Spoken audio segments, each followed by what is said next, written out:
Hola oyentes y videntes de Radio Sefará. Tenemos el gusto de volver a encontrarnos con Enrique Zimmerman, que nos atiende desde Israel. ¿Qué tal, Enrique? ¿Qué tal, Jorge? Un gusto. Bueno, por cuestión de días no te pillamos esperando a que suenen las alarmas o en tensión por ese tema, porque esto se ha vivido, si en esta guerra llevan casi 2 años con la posibilidad de que esto suceda, ya en esta guerra en particular con Irán, la cosa era mucho peor, los misiles eran mucho más precisos y lograron traspasar muchas veces las defensas antiaéreas israelíes. Pero no queríamos hablar solamente del aspecto inmediato de esta guerra de Irán, sino de las posibilidades también que se abren con el final de esta guerra. Eh, Déjame decirte algo, Jorge. Yo ya infelizmente he vivido y he cubierto como periodista y he vivido en primera persona muchas guerras aquí, en las últimas décadas. Muchos misiles lanzados desde miles de kilómetros, desde Irak y ahora desde Irán y anteriormente desde Gaza y desde Hezbollah en el Líbano. Y yo creo que 12 días como los que acabamos de pasar no los he pasado jamás. O sea, fueron días realmente duros. Y hay que entender cómo llegamos a esta guerra antes de ir a las oportunidades, si me permites, porque yo creo que tengo la sensación que en algunos países fuera de Israel, sobre todo en Europa, se ha olvidado todo lo que ha pasado aquí en los últimos 21 meses. Esto no cae en un vacío, como esa frase tan poco inteligente del secretario general de Naciones Unidas. Esto viene de los cambios tectónicos provocados por el 7 de octubre del 2023. Ese día cambió la historia. Ese día con esa matanza en la que 1.200 personas fueron asesinadas en unas horas por 5.700 hombres de Hamas, en que hubo decenas de personas violadas, quemadas, descuartizadas y 251 llevadas a Gaza desde sus camas en pijama. Esa cambió la historia, cambió, yo diría, la percepción de la sociedad israelí, la actitud de sus fuerzas de seguridad, porque las mismas fuerzas de seguridad del mismo ejército que ese día tardó horas en llegar a los kibutzim del sur de Israel, en llegar a Ofakim y Asderot atacadas por Hamas, ese mismo ejército llegó al Monte Hermón a 3.000 kilómetros de altitud y ahora creó un pasillo seguro, abierto, de casi 2.000 kilómetros para la Fuerza Aérea Israelí, pasando varios países árabes que colaboraron con Israel, entre ellos Siria, pero además Irak y Jordania e incluso Arabia Saudita, y todo esto para llegar hasta Teherán, ir y venir como Pedro por su casa, sin ningún tipo de problemas de seguridad.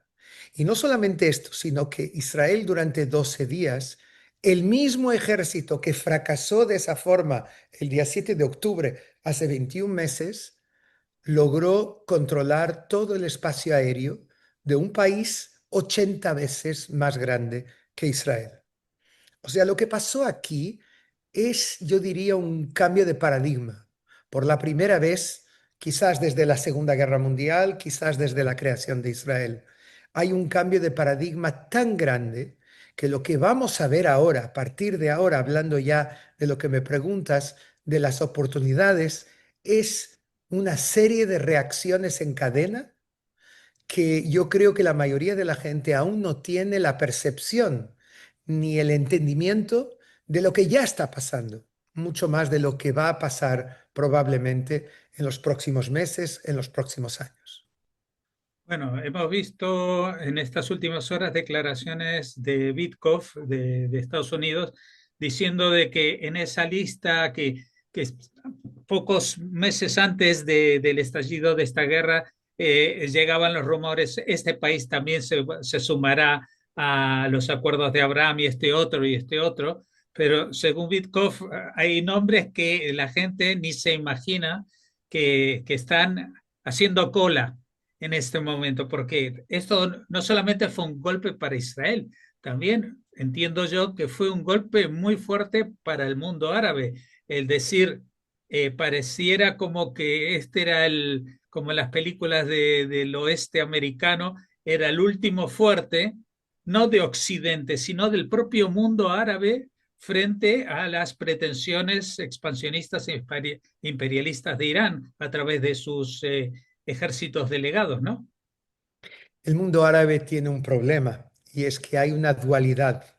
Una cosa es lo que dicen sus ministerios de Asuntos Exteriores y otra cosa es lo que ellos realmente piensan.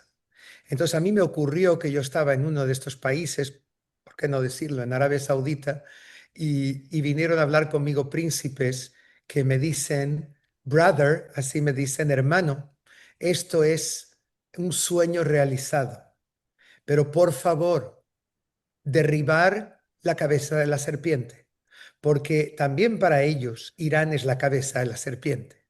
También para ellos Irán es quien mueve todos los tentáculos, como hemos visto con este círculo de fuego que fue creado hace ya casi 2 décadas por Qasem Soleimani, que luego Estados Unidos mató, que era un círculo de fuego alrededor de Israel, con Hezbollah, con milicias en Siria, con milicias en Irak, con los Houthis en el Yemen, con Hamas y la Jihad, cuya misión era una, asfixiar a Israel. Y eso es lo que ellos intentaron hacer durante todos estos años.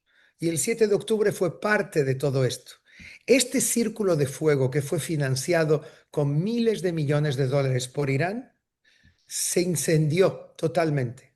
Israel rompió yo diría, un precedente, sentó un precedente, nunca había ocurrido en la historia de la humanidad que un país, además un país pequeño como Israel, con 10 millones de habitantes, logra, después de su peor derrota, el 7 de octubre, logra ganar una guerra en 7 frentes. Y no solamente gana esa guerra en 7 frentes, sino que hace incendiar todos esos enemigos, entre ellos Hezbollah, que era el brazo más poderoso de Irán y era la organización no estatal más importante del mundo, con casi 200.000 misiles, muy exactos además. Te puedo contar un secreto y es que Netanyahu, días después del 7 de octubre, dijo, si atacamos ahora a Hezbollah, ellos van a destruir medio Tel Aviv. Y fíjate lo que ocurrió en septiembre del año siguiente, 2024, cuando Israel, con la operación de los Buscas y con una serie de ataques como estos que acaban de ocurrir ahora en Teherán, que demuestran un grado de inteligencia a nivel de conocimiento de servicios de inteligencia quizás único en el mundo, consiguieron colocar en los bolsillos de 4.000 líderes de Hezbollah Vipers buscas que explotaron y que los neutralizaron.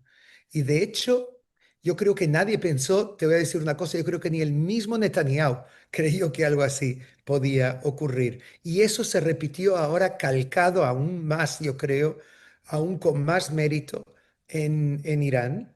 Sin embargo, el éxito de Israel, del Mossad y de la Fuerza Aérea es, en mi opinión, superior al de la Guerra de los 6 días.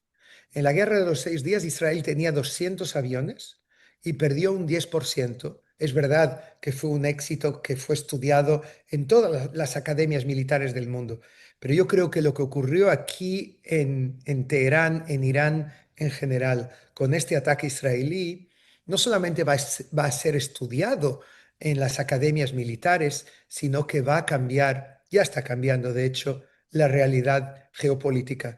Tú dijiste, insinuaste lo que dijo Witkoff, que hay países que están en la cola. Yo te puedo decir que había países en septiembre y octubre del 2023, en vísperas de la masacre de Hamas, había países que ya tenían todo preparado. El 15 de octubre de ese año estaba prevista la normalización entre Israel y Indonesia, el país de más población del mundo musulmán, 275 millones de personas. Iban a firmar un acuerdo con Israel. O sea, el 7 de octubre tuvo ante todo el objetivo de matar la normalización entre Israel y Arabia Saudita. Pero luego tuvo otros efectos. El de Indonesia, y te diré que el 7 de septiembre, un mes antes de la matanza, Yo tuve el privilegio y de verdad el honor de estar en la primera delegación oficial israelí invitada. Estuve muchas veces antes, pero nunca de forma oficial. Fue la primera vez que fuimos invitados en una delegación de 12 personas, la mayoría hombres de negocios, encabezados por una mujer increíble, experta en Oriente Medio, la doctora Nirit Ofir, que ella fue la única que habló. Ella habla persa, habla árabe, ella fue la única que habló. Los demás teníamos una etiqueta gigantesca sobre el pecho que decía Israel y todo el mundo árabe encima mirándonos como si fuéramos extraterrestres. Y el mensaje era claro. Estamos a punto de normalizar las relaciones. Y luego al final me pidieron para publicar en Israel un artículo sobre esto. Volví, lo publiqué en Yediot Ahronot. Ese artículo fue citado en todo el mundo árabe el día siguiente, textual, con las fotos de la doctora Ofir. Y además, en el Tehran Times y en la prensa iraní, también lo que enseñó que ellos entendieron el mensaje y dijeron es ahora o nunca. O sea que jamás hizo esta misión de la misma manera. ¿Tú te acuerdas las primeras entrevistas con Radio Sefarad cuando había atentados suicidas? Y Yitzhak Rabin aparecía en la calle pálido y fumando y diciendo Lama Achshav, ¿por qué ahora en los atentados de Hamas? Cuando se hablaba de un Estado palestino. Jamás, como me dijeron todos sus líderes que los entrevisté, de los 7 fundadores entrevisté 6 encabezados por Ahmed Yassin, siempre decían, nosotros no queremos un Estado palestino. Eso es una traición, porque es claudicar, es de alguna manera rendirte ante los judíos. Nosotros queremos un Estado islámico en toda la región, en Cisjordania, en Gaza y en lo que ellos llaman Israel, en la entidad sionista, así lo decían. Entonces, ellos mataron el proceso de paz en los años 90 con los atentados suicidas y ahora, en el 2023, intentaron ejecutar la normalización entre Israel y Arabia Saudita, entre Israel y el mundo árabe y el mundo musulmán con este ataque, pero no les salió bien. Hoy, los sirios en Damasco, el gobierno acaba de anunciar que hasta final del mandato de Donald Trump, 2029, ellos pretenden unirse a los acuerdos de Abraham y llegar a un acuerdo con Israel. Esto es algo que hace meses hubiese parecido ciencia ficción, pero es que no es solo Siria, también Líbano está desarmando a Hezbollah, también Líbano, el general, el comandante Yosef Aoun, el presidente, está exigiendo a Hezbollah que no entrase en la guerra de Israel contra Irán, aunque el líder supremo de Irán lo exigió, la respuesta fue no, y además se están autoexiliando muchos oficiales de Hezbollah que se sienten débiles y heridos, mal heridos. Se están exiliando sobre todo a América Latina, a Brasil, a Venezuela y a otros países con sus familias para permitir o para no permitir que Israel destruya a Hezbollah. Bueno, de todo lo que nos dices, hay una parte que todavía, bueno, las demás partes se ve que se están cocinando, pero hay una parte que todavía no termina de verse que vaya a ser así. O sea, la caída del régimen de los ayatolás en Irán, la amenaza que visualizan todos los países sunitas de la zona, parece que ellos van a seguir al frente del país, ¿no? Nadie lo tiene claro. Yo no apostaría por ello. Yo creo que puede ocurrir algo allí dentro de 2 horas y puede ocurrir algo dentro de 10 años. Es un poco como Assad. Cuando empiezan las revoluciones árabes, lo que llamaron equivocadamente las primaveras árabes, me llama el vicepresidente sirio, Abdel Halim Haddam, que era un hombre que había sido ministro de Exteriores, vicepresidente, muy próximo al padre de Bashar el-Assad, de Hafez el-Assad, que cuando muere Hafez el-Assad sigue siendo vicepresidente, pero un día desaparece de Damasco y aparece en París. Y nadie entiende qué pasó. Y él me contactó y yo fui a verle y entonces me dio las pruebas de que Assad y Hezbollah habían matado al primer ministro libanés, Hariri. Y había una investigación internacional sobre ello y él me eligió a mí para darme las pruebas y me las entregó. Yo las entregué a Naciones Unidas, esto fue emitido en todo el mundo. Muy bien. 5 años después, 2011, me vuelve a llamar. A Bruselas fue la entrevista, aunque él vivía en París. Nos encontramos en el mismo hotel en Bruselas y allí él me dice, Zimmerman, lo que ocurre aquí es que Assad ya ha matado 2.000, 2.500 personas en unos días y él va a caer. Empezó el principio del fin para Assad. Ni él se imaginaba, ni yo, que esos 2.000, 2.500 se convertirían en más de medio millón y que tardaría aún muchos años, hasta el 2024, del 2011, para que Assad cayese. Estas cosas son imprevisibles. No se puede saber realmente hasta qué punto este ataque, por ejemplo, de Israel y de Estados Unidos, tocó el régimen iraní. Yo te puedo decir hechos que son muy desconocidos en Europa, donde en muchos sectores, perdóname, reina mucha ignorancia. Los hechos son los siguientes. En Irán hoy en día, según todos los estudios, el régimen de los ayatolas está apoyado solamente por 10-15% de la población. Hay dos versiones, 10 o 15. Son 92 millones de personas. Si que hace el cálculo, estamos hablando de 13, 14, entre 10 y 13, 14 millones. Pero todo el resto, la gran mayoría, está en contra. 55% tiene entre 15 años y 40. Son jóvenes y para ellos este es el arma más letal que existe. Ellos viven en otro mundo, en el mundo digital, en el mundo más global. Se quieren occidentalizar. Yo veo a los iraníes que llegan a Dubái o a Estambul o a Europa. Se desmadran, no quieren vivir más bajo represión, sobre todo las chicas. Las ves, ellas no pueden más, y las mujeres. Piensa que las mujeres llevan desde el 79 del siglo pasado teniendo que cubrirse, prohibida hablar con un hombre, una policía de la moral que está por las calles y que las ahoga. Todo esto puede llevar a un cambio. Ahora, es cierto que hay aún un 10-15% que está un poco perdido entre los dos sectores.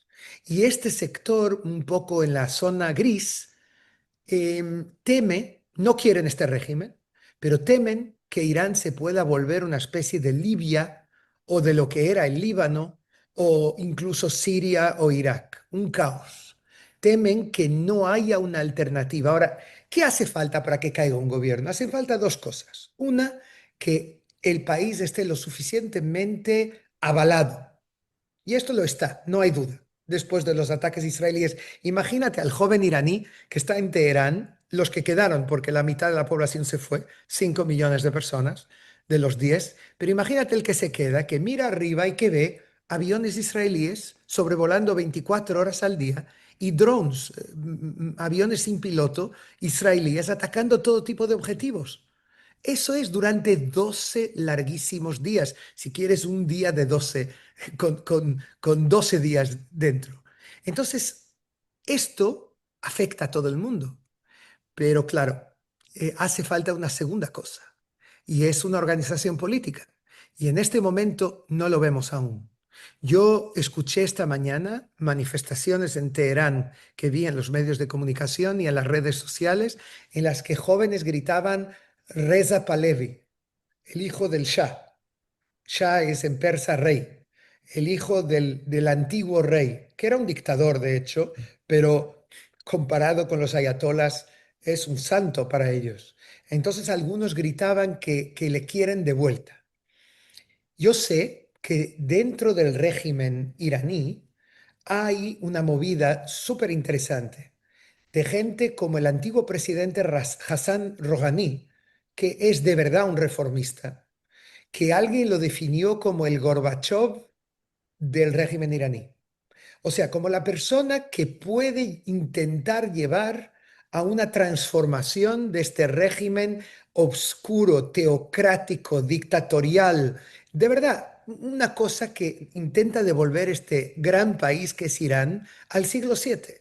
Intenta, no, lo logró en muchos aspectos. Y al principio del Islam.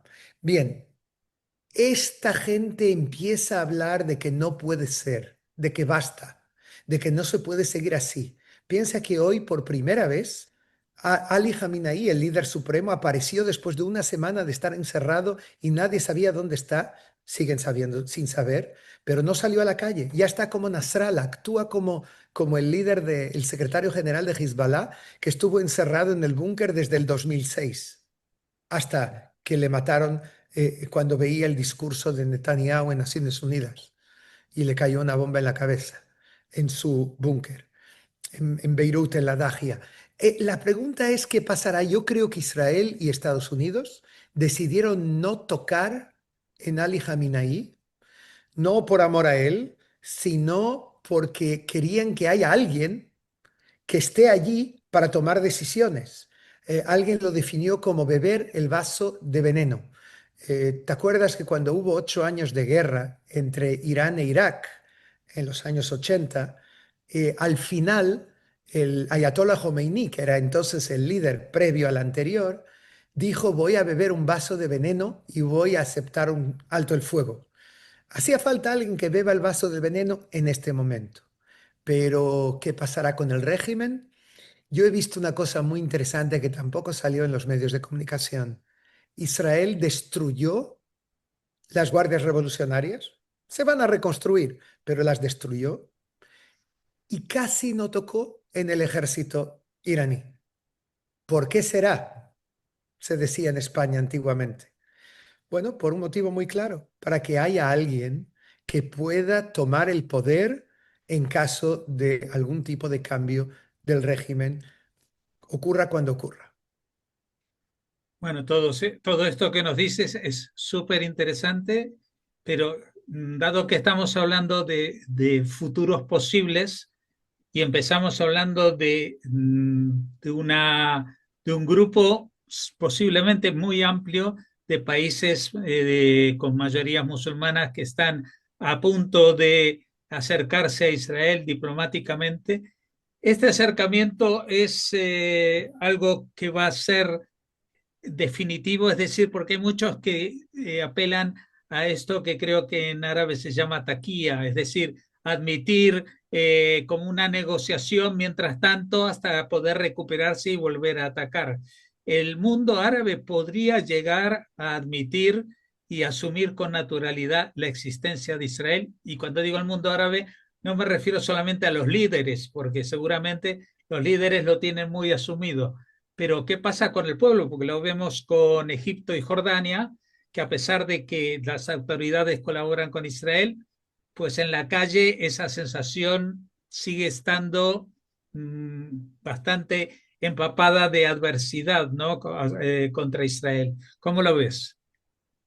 Taquía es en realidad la legitimidad de mentir si eso sirve la yihad, la guerra santa. Y eso es algo más bien chiita que también fue adoptado por Hamas. Eso es algo que yo les digo a mis colegas periodistas españoles y de otros lugares que no tienen ni idea de lo que eso es, que cuando escuchan los datos que Hamas da de muertos en Gaza, que tengan mucho cuidado. Por ejemplo, pero muchas cosas más. Yo, después de acompañar desde 15 años ya, 14, 15 años, todo este proceso con el mundo árabe, estoy convencido de que no hay un engaño aquí por parte de los gobiernos, como muy bien dijiste, de muchos de estos países, no todos, pero muchos de ellos. Incluso hay países, me atreveré a decir quién, que según la ley, cualquier tipo de normalización con Israel es ilegal y sin embargo están buscando, invitando a israelíes para ir allí. Te voy a decir que Siria ayer acaba de invitar una personalidad israelí, sin decir nombres, a venir a Damasco. Están ocurriendo muchas cosas. Yo creo que Arabia Saudita tomó la decisión. Acabo de hablar con alguien de Arabia Saudita que le propuse verle la semana que viene allá en el Golfo y él me dijo con gusto, pero 3 días después yo estaré en Tel Aviv y podemos vernos también en Tel Aviv. Y esa misma persona, que es bastante destacada, me dijo ya hace tiempo una frase que me quedó aquí, que es lo que empezó en los céspedes de los kibutz del sur de Israel el 7 de octubre, terminará en los céspedes de la Casa Blanca con un acuerdo de normalización entre Arabia Saudí e Israel. O sea, hay una decisión estratégica, hay voluntad, hay motivación, no por amor, Jorge, no hay amor, nadie ingresa en el movimiento sionista. Pero yo creo que incluso ahora, después de esta guerra, hay mucha gente en el mundo árabe que dice chapeau. Israel es la superpotencia de la región. Lo que hace Israel es impensable. No hay nadie más que sea capaz de hacerlo. Pero no es el único motivo. El motivo militar es muy importante. Me lo dijeron ya, te puedo decir quién. El jefe de la inteligencia saudí durante 20 años, el príncipe Turki el Faisal, me dijo en el 2014, no hay ningún ejército tan fuerte como Israel entre Indonesia y Gibraltar. Tengo mucha curiosidad de escuchar qué dice él ahora, después de todo esto, pero me lo imagino. Pero no es solo una cuestión militar. Él me lo dijo ya en el 2014. No habéis entendido, me dice, con todo el gran Mossad que tenéis, no habéis entendido que ya después de la guerra del 73, Kippur, nosotros en el mundo árabe decidimos que la opción militar es inexistente ante Israel, que la única forma de doblegar, de conseguir algo con Israel, de devolver territorios, etcétera, es a través de negociaciones. Luego me dijo, tenemos enemigos comunes, eso es obvio. Ellos se sienten amenazados por Irán tanto o más que Israel. De hecho, tienen tanto miedo que toda la ayuda que han dado a Israel durante estos 12 días la mantienen en secreto, para que los iraníes no lo sepan y no se atrevan a atacarles a ellos, como hicieron contra las instalaciones petrolíferas de Arabia Saudita en su momento. En tercer lugar está el tema de la Startup Nation. Ellos ven en Israel la meca de la tecnología y de la ciencia. Y me decía el príncipe Turki el Faisal saudí, me decía, ¿por qué no creamos la Startup Region, la región de los startups? Vamos a unir esfuerzos y vamos a hacerlo. Y te puedo decir, tú hablaste de Jordania y de Egipto, donde tenemos un serio problema con su opinión pública, que es muy anti-israelí, contrariamente a los gobiernos. Pero eso no ocurre en Emiratos Árabes Unidos. Emiratos anteayer acabó la guerra con Irán, el alto el fuego. Ayer ya habían vuelos de Fly Dubai hacia Israel. Fueron los primeros, la primera compañía extranjera volando hacia Israel. Ahí tenemos intercambios económicos que si te pudiese decir las cifras reales, te quedarías muy sorprendido. Las oficiales son 4.000 millones al año casi, las reales son casi el doble. Y en unos años, en nuestra Cámara de Comercio que yo presido, me lo presentan, según los estudios, en 5 años podemos pasar mucho más la barrera de los 10.000 millones de dólares solo con Emiratos Árabes Unidos, que es un país con una población similar a la de Israel. 500 vuelos mensuales entre Emiratos e Israel hay en tiempos normales. 500, es como un puente aéreo Barcelona-Madrid. Es esta la situación que tenemos con ellos. O sea, tenemos un problema sobre todo por Gaza con la opinión pública. Cuando la opinión pública ve las imágenes terribles que salen de Gaza, ellos obviamente se identifican con sus hermanos palestinos, pero los gobiernos los intentan tranquilizar. En Emiratos, por ejemplo, e incluso hoy en día en Arabia Saudita, preparan a la población en los años ya en las redes sociales. Eso no se hizo en Jordania y en Egipto. La paz fue una paz entre los gobiernos y los ejércitos. Te puedo decir que en los últimos días había soldados israelíes dentro de Jordania, dentro de Jordania, juntos con el ejército jordano, intentando impedir la infiltración de células proiraníes o iraníes. Juntos, mano a mano, trabajando. El pueblo de Amán no sabe esto, probablemente no lo va a saber tampoco, porque tampoco le conviene al rey. Pero que tú sepas que los aviones jordanos han derribado cientos de drones lanzados por Irán sobre Israel. Y ellos están en el aire arriesgándose, parando estos drones y avisando sobre los misiles. Algo nuevo ocurre en esta región. Se llama la Alianza de Abraham, no los acuerdos de Abraham. Los acuerdos de Abraham ya están desde 2020 y van a continuar. La Alianza de Abraham es una especie, diría yo, un germen de lo que puede convertirse en el futuro en una especie de NATO, de OTAN en esta región, sobre todo si continúa la amenaza islamista radical contra toda esta región y contra Israel.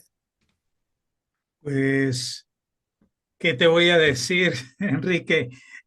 Hablar contigo es un gusto porque deja claras muchas cosas que nosotros nos vemos desconcertados cuando vemos, por una parte, las noticias en España, en las televisiones, no solamente en las estatales, que sería comprensible, pero también en las privadas, que realmente aceptan, como tú mencionabas, las cifras que les da jamás sin rechistar, etcétera, etcétera. Pero Y no solo eso, mucho más que esto.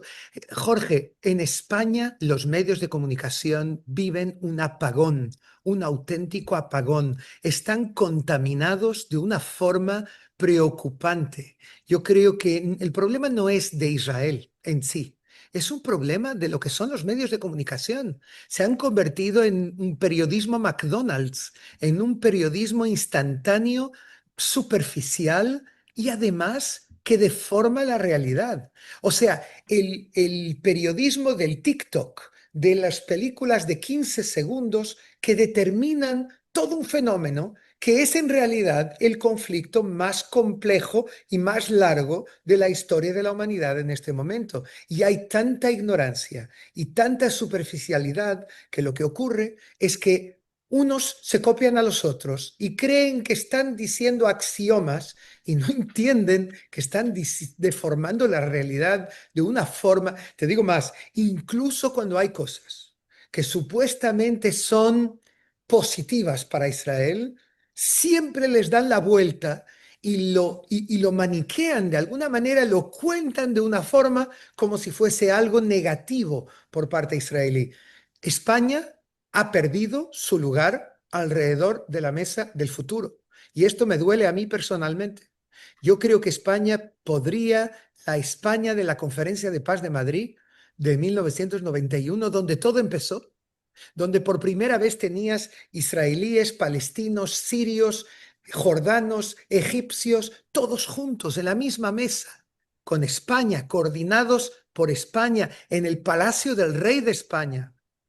España, si no cambia de actitud radicalmente en un futuro cercano, no será parte de esta gran aventura que va a empezar en esta región del mundo. Los malos aún están allí y van a estar allí por más tiempo, aunque se llamen no Hamas, sino de otra manera, no Hezbollah, sino de otra manera, no Daesh, si no tengan un nuevo nombre, pero ellos, esta ideología estará allí